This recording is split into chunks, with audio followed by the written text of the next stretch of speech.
নিজের মামুনির কোল ঘেঁষে থাকার।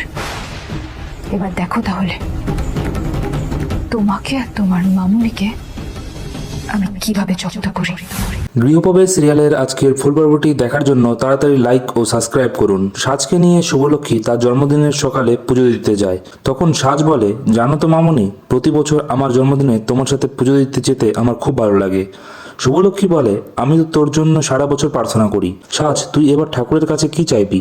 এবার জন্মদিনে ঠাকুরের কাছে আমি ইম্পর্ট্যান্ট একটা জিনিস চাইবো, সেটা হলো তোমার খুশি।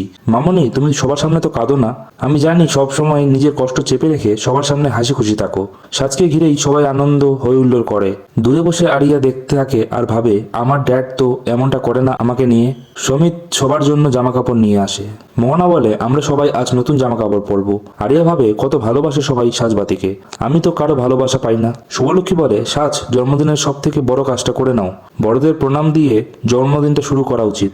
পরবর্তী পর্বটি দেখতে হলে চ্যানেলটিকে অবশ্যই লাইক এবং সাবস্ক্রাইব করুন।